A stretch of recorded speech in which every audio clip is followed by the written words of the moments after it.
Okay. So what I would like to do with you in the rest of the meeting is give you a solution overview, then walk you through the different features we're offering and include some user experience and functionality videos. Then we can discuss the topology and how can you try it and evaluate this yourself. Okay, sure. So the product suite, you're familiar already. We rebranded the name for SphereShield because it's not only Skype. So as you know, it was called Skype Shield, but now it's SphereShield for Teams.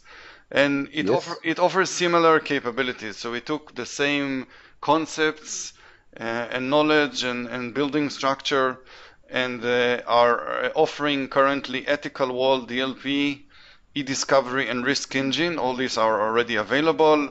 We plan to add a new feature, which is antivirus inspection in the next quarter, and later after we'll add conditional access with MDM vendors such as Mobile Iron, AirWatch, and others to the service. And the solution covers all of the clients, iOS, Android, PC, and web. And let's start with the ethical wall, which seems to be the most relevant feature to Optus. So as you know probably well, it controls who can communicate when addressing federation with external or guest access. It can also control internal communication. So I know from speaking with Optus, this is their specific case when they have different vendors inside the company and they want to segregate between them. They don't want one vendor to even know on the other vendor, if I understood correctly. That's right. Yes, that's right. And we can also control communication capabilities. So you can see here a sample internal policy in which Group A can freely communicate with Group B, Group C cannot communicate with Group B, and Group C can partially communicate with Group A. And an external policy is a similar wise. So you can define that a specific company can only communicate with a specific group and vice versa. And any other communication will be blocked, which is the common concerns of company open federation. Because let's say Optus is federating with AGAT, they don't want anyone in AGAT to reach out to Optus CEO, for example. So they want to restrict only to the IT department, for example. And the policies, you're familiar with this window, it's the same UI, you set policies for either multiple participants or two participants. And the conditions are also very similar. The Active Directory groups, in this case, they are fetched from Azure Active Directory, covering Office 365 groups, or you can set conditions based on domains, users, or specific teams. The capabilities we cover are the main capabilities of Teams: audio, video, messages, file transfer, and sharing application and desktop. And I would like to start by showing you two videos that explain best the product, starting with internal control. So in this video we have two groups. We have the researchers, in which Alice is a member of, and Bob is a member of the investor. And the company policy is to not allow communication between these groups. So we add a rule. We choose on the left-hand side the investors group, and on the right-hand side, in a second, we'll move to internal communication and choose the researchers group. And these are fetched, as I mentioned, from the Active Directory, Azure Active Directory. And then I go to the rule and I choose block, which blocks any communication possible. So now if we see a communication attempt between these members of these groups, we will block it. As you can see, Alice tries to send a message to Bob, and this message is blocked by our product, and Alice receives a notification. And if Bob tries to call Alice, he will also, the operation will be blocked, and he will receive a pop-up message telling him why this was blocked. The next scenario covers multi-participants scenarios, in which we have Alexa. She's from the engineer. She can communicate with all members, and she's communicating with Alice. That's no problem. She can call her and send her messages. But if for the same conversation she would add Bob, and as we know, Bob is restricted from calling or communicating with Alice, we identify this multi-participant or group chat in this case, and block communication. So now the participants are restricted, communication is blocked, as you'll be able to see in a second. Even messages sent by Alexa in this context are blocked. The message is a little bit different if she's sending or others are sending, but either way, communication is blocked. And the incidents are all recorded in our portal. So we have the activity monitoring, auditing, we renamed it. So it shows all of the operations that were blocked by the product. So this is the first scenario of internal communication. The second the second scenario, external communication. So in this scenario, by default, I block all communication from external companies. So regardless if you set external domain, our ethical wall by default will block it. As you can see, the default policy is block all. So if we have Henry from an external company we name Kitty Tech, and Alice will try to send Henry a message, this will be blocked because this is our default policy in this specific scenario. But if, however, I would like to allow communication for a specific group with this specific domain, so I will choose the investors groups on the left-hand side here, and on the right-hand side, I will choose the external domain which we name Kitty Tech, and I will set that this communication between these on these conditions are allowed. So now we will have Bob. He's from the investors group, and he should now be able to communicate with Kitty Tech. As you can see, he's able to send a message to this external domain. The next scenario is controlling specific capabilities. So maybe I allow investors to communicate with Kitty Tech, but I don't want them to send files. So I restrict file transfer. And now if Bob tries to send a file to Henry, this is blocked by our ethical wall. Still, Bob can send files internally. So he can send a file to Alice in this case, or Alexa, sorry. So the policies are context sensitive. They are aware of the participants in the conversation and applied on the fly depending on the policies you set. So these are the movies. The ethical wall covers all Microsoft Teams parts, which are chat, Teams, and meetings. And as you've seen, it conducts recursive validations of communication depending on the participant that are joining the call or the meeting. We've seen the end user notification, whether it's in context or a pop-up, depending on the action taken by the user. And we've also touched the auditing, and there are some nice reports of users who have mostly created ethical wall incidents and so on. Questions on the functionality of the ethical wall before we continue? That all looks good, and I like the fact that it's obviously honoring the policies even in the conference call, so they can't bypass the one-to-one policies. So that's good. Yes, we also handle there are many scenarios there that needed to be handled. We handle searching a user on a mobile, on a PC, on a web. We added sending, even if the user tries to bypass, for example, send the link of the meeting via WhatsApp or email. Also, this is handled. So there are many scenarios behind the hood to address properly this functionality. It's not an easy task, but hopefully we've done a good job. So I can tell you. Okay, if no functional question, let's continue with the next feature, which is data leak prevention. So we address 3 use cases we can identify. The first one is customers that are concerned about data being stored in general in the cloud. They don't trust the cloud as a secure place to contain sensitive information. In such case, we scan all of the content, preventing sensitive information from reaching the cloud. The second use case is a customer that does not want sensitive information to be shared with external or guest users So in such Mm-hmm. case, we are aware of who is the target destination of the content or the message and prevent sensitive information being shared.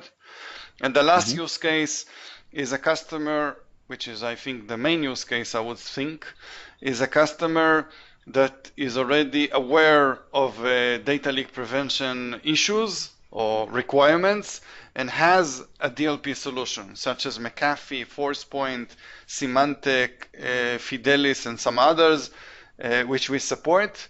And he wants to take advantage of existing experience, infrastructure, and knowledge and use a single platform as opposed to introducing another platform of Microsoft, for example. He wants to send all Teams traffic to his existing DLP vendor, which we offer. We also offer our own engine. I don't think it's the main use case, but it is an option. We also can inspect different patterns such as social security number, credit card, and so on, and perform some basic capabilities of DLP. And let's see a movie. Again, will help you best understand the functionality. So the first scenario, we have two desktop clients, Alice and Bob again, and they send messages seamlessly. So every message is sent for inspection without them even noticing. And when they try to send something sensitive, we define the term catch-22 as sensitive. This is identified as an incident in the DLP vendor, whether it's McAfee, Symantec, or anyone else, and therefore the message is blocked. So it does not reach the destination. It is blocked on the way before even reaching the Office 365 tenant. Right. And we trigger an event on any violation like this. The second scenario is using a web team client. So we have here Alice using a web browser, and she signs into Teams using IDFS, and Bob is trying to communicate with her, and Bob is sending a file. So he will choose a file which contains sensitive information, the term catch-22, and because this is sensitive, as he's trying to share it with the other user, Alice in this case, the traffic is being inspected and the file is blocked from reaching Alice's web client. The next scenario is a mobile client. So in this scenario, we have a data breach done through a chat in a mobile device. So here I write my credit card number on a chat, and Alice sends it to Bob, and this is terminated because it contains sensitive information. The next scenario covers policies applied specifically to external users. So I choose the action from monitor to block in this case, and I choose the scope to be external, which means that traffic internally is not inspected. So Bob can send Alice any sensitive information. This is fine by our policy in this case. It's not even sent to inspection. But when the same message is sent to an external user, Henry in this case, the message is inspected and blocked, as you can expect, because it violates the DLP policy. Sure. And the last scenario is using specific teams. So you can choose to specific teams in which you want to apply the policies to. So here I have a Project X team, which is sensitive. Therefore, any information is scanned, and as you can see, a message within a team is also inspected and blocked. And again, all of the incidents are monitored in our admin portal. You can see the content and the sender and recipient. And if you're using other vendors, these incidents are fully logged in their system together with Active Directory attributes. So what Sure. we've seen, to recap, we've seen the ability to inspect all traffic, only outbound traffic, inspect files and messages. We can apply policies to external or guest context, or only guest, or all. We can apply to specific teams if we wish. And each policy can be separately set to chat, meeting, and Teams. We have the ability to notify of an incident to the user, and we display the incidents both in our admin portal as well as the external DLP vendor. Okay. Yeah. The next feature is the e-discovery. The e-discovery allows you to get a full copy of the data stored in Office 365. It allows you to search communication content by text, by users, by dates. You can export specific conversation, delete maybe some sensitive messages, and it supports files and messages. And you can see here a typical screenshot with the search parameters as well as the conversation. So the conversation are displayed in a very clear manner, so you can simply see all of the participants and the messages and files that were shared within this conversation. The e-discovery is also integrated with the DLP. So if we have a DLP incident, we have like a message that was blocked on the left-hand side. When you click on the conversation ID, you are redirected to the e-discovery, and you can see the full conversation context, and the sensitive message is marked in red, as you can see at the upper right-hand corner. Sure, yep. And the last feature is the risk engine. So the risk engine has two main capabilities. One is a live map displaying from where people are connected or not connected to, connected successfully or failing to connect from, like failed login attempts. You can zoom in by countries and cities, and you can see a detailed table of IPs, user agents, and other stuff that helps you verify no one is connecting which should not be connecting. And the second layer we offer is define geofencing policies, which means that we can define which countries you allow or do not allow people to connect from. You can apply policies to specific groups. So maybe you have a sales group that travels a lot. You might want to have them as an exception, and where other users should only connect from Australia, for example.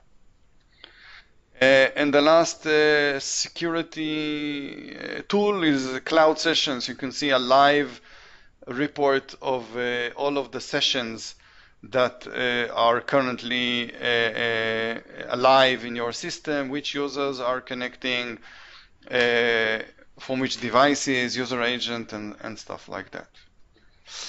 So to recap, from a comparison level to the Microsoft platform, so what we add on top of Microsoft is a full DLP inspection. So Microsoft offers some level of DLP around SharePoint and Exchange and OneDrive, but it does not cover all of the Teams areas. We integrate with external vendors. We scan data in motion before reaching the cloud. Microsoft does offer some level of policies around messages or external domains, which external domain are allowed or not allowed, but they do not offer the granular control or the context-based policies. These are global company policies, and they are not group-based or certainly not recursive or other sophisticated capabilities we offer. We also offer the geofencing, so some geofencing capabilities are available with Microsoft licenses, but they are typically the more expensive licenses. We offer antivirus, which is a feature which is not offered by Microsoft, and we offer the e-discovery. Again, Microsoft does offer e-discovery capabilities with some of the licenses, but customers with high regulation already have on-site e-discovery, and they want an archiving in their system for 7 years and other regulations. they want to get a local copy, which we offer in a very straightforward scenario. So I've covered so far the functionality. Any questions on the functionality, or we continue to the next topic? Yeah, my questions are more around integration and stuff like that, but they're probably coming up. So carry on. So let's see. So I would like now to explain two operations mode we offer and how are they reflected with the topology. So both in DLP and ethical wall, we offer real-time and near real-time inspection. When I say DLP real-time, it means that we scan data in motion and content will not reach the destination. And near real-time inspection means that we scan data at rest. So content is sent, reaches the cloud, but we almost immediately detect it and handle it. The other advantage of the near real-time, it covers existing and not only new content, and it can also potentially inspect all content, not only Teams. So it can cover Exchange, OneDrive, and SharePoint in general. It's not the main use case, but it is a buy-side effect we got. And in a similar way, the ethical wall offers a real-time control. It blocks communication before established, which you have seen in the movies. And we're also working now to release a new real-time control, which means that communication will be allowed, but immediately after we'll handle the incident. So we certainly can notify, and in some cases we can delete, for example, messages that were sent and conversations, or cancel the meeting, or so it's not real time, it's near real time, but it offers a very reasonable functionality. So for example, for Optus, I'm not sure this near real time is a good approach, because I understand they completely don't want one vendor to know on the other vendor, so they need the real time. But maybe for our other customers, the near real time control is sufficient. And the topology for the product is based on three main components.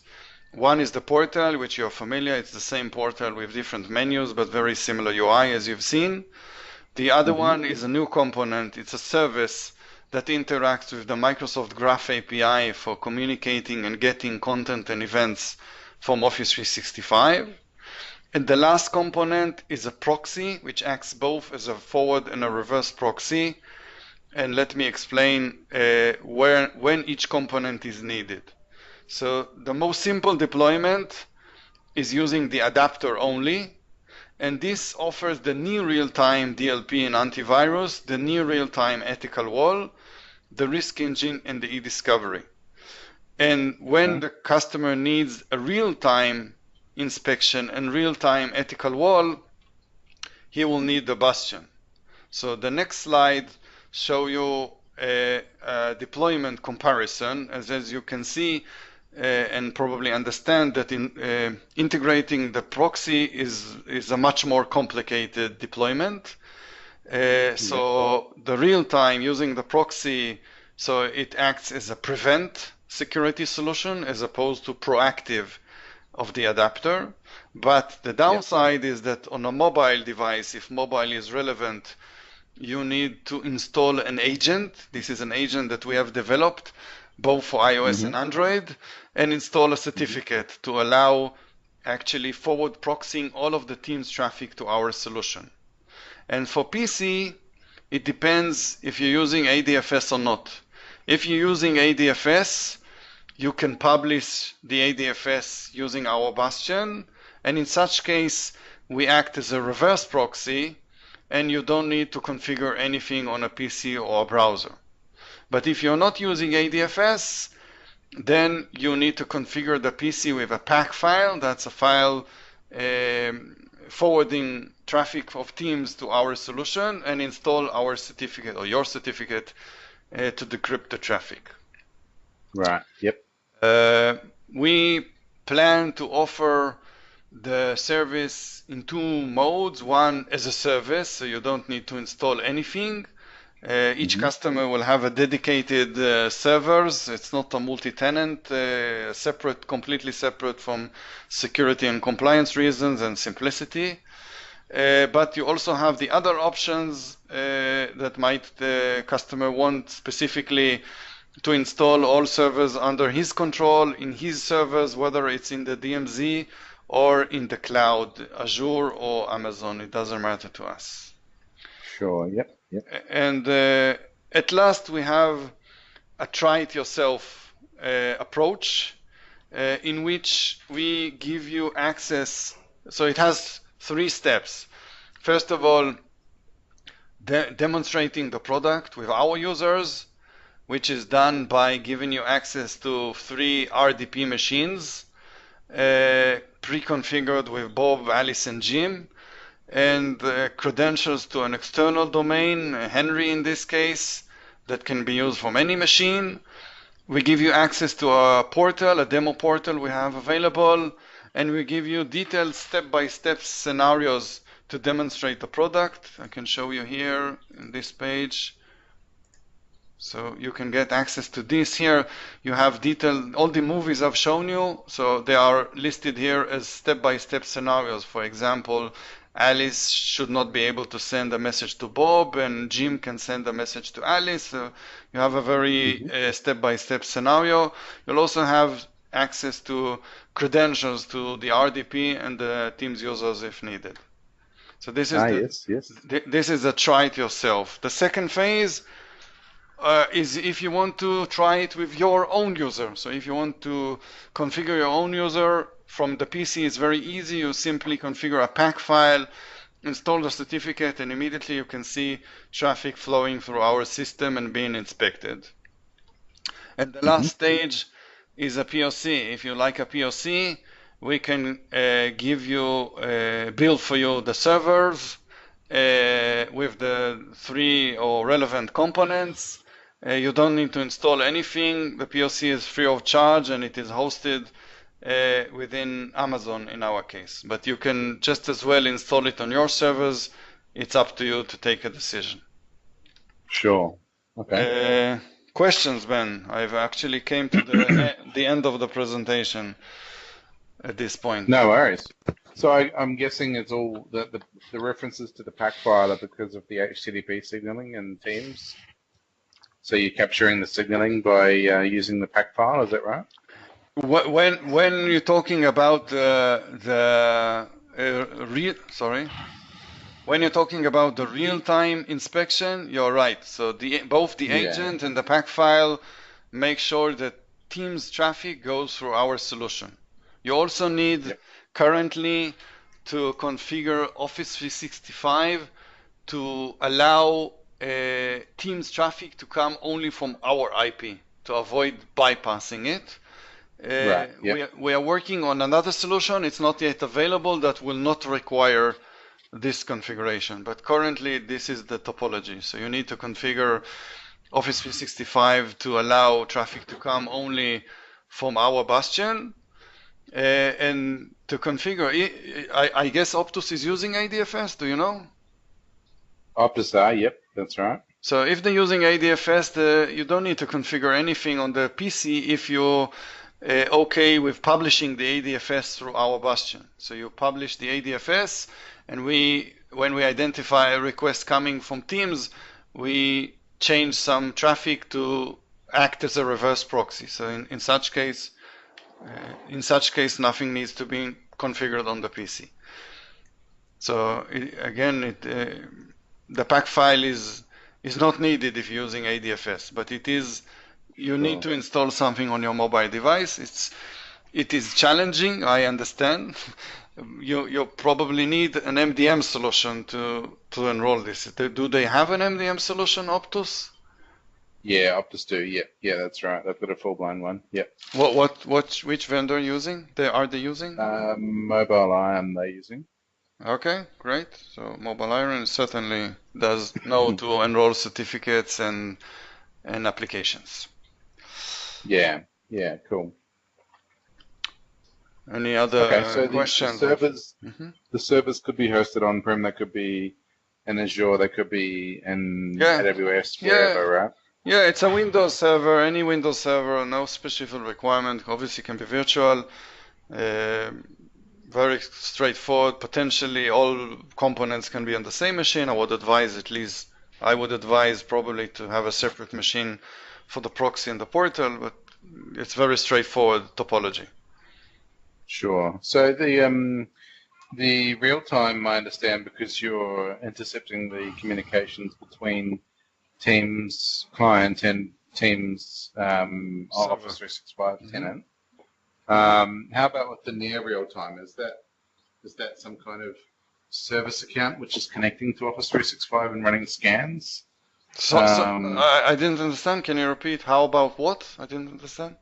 The near real time, not quite real time. Okay. So the near real time, yes, is using the Graph API. So we do webhooks to get events when anything changes, messages are sent, users are added. All of these events are captured and immediately passed for inspection against our policy.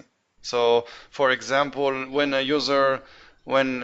Bob will send a message to Henry, maybe it's not permitted. We identify this message, and because it violates company policy, we'll first of all obviously send notification to the relevant configured people, and second, we'll delete the message. But still, to be accurate, the message was received on the external side, so for a fraction, you might see it. So, it's a much more simple deployment, obviously.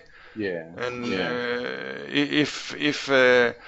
if this is acceptable, I obviously recommend using the adapter, because the Bastion is a much more complicated solution. Gotcha. Yep. Yeah, I see. Okay. And no issues with like Teams groups or any of that sort of stuff. It supports all modalities of Teams. Yes. Okay. Cool. So yeah, no difference between a normal chat and a conference call, and then chatter on a Office 365 group.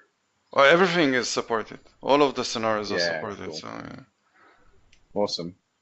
awesome. Is there any connections through that Graph API or anything like that into Skype for Business or Skype Online, or is it just Teams only, this one?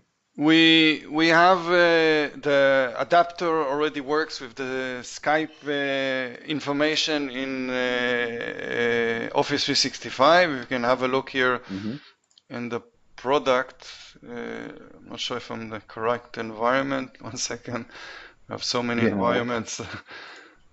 Yeah, this one, I think. So here you can see also we fetch the list of the teams. We can see the members, and if they're external or internal. And if we go into the settings of the product cloud integration services, that's the new menu addressing cloud. 1 second, the system will refresh, hopefully. So you can decide which apps the product should integrate with. So you can, like, even if you choose Teams, it covers the Exchange information which is related to Teams. If you also choose Exchange, so it will cover information in Exchange which is not related to Teams also. We also have the Skype for Business capability. Currently, it only covers messages, so it does not cover files. So I'm not sure which capabilities, but we are in the process of releasing an ethical wall for Skype as well. Okay. Skype Online. Yeah. It's already developed. It's waiting for testing for a long time, to be honest. But yes, we're planning to offer this shortly, I hope. Okay, great. It's on the roadmap as well. Cool. Yeah. And it will also be offered as near real time and real time ethical wall. Okay.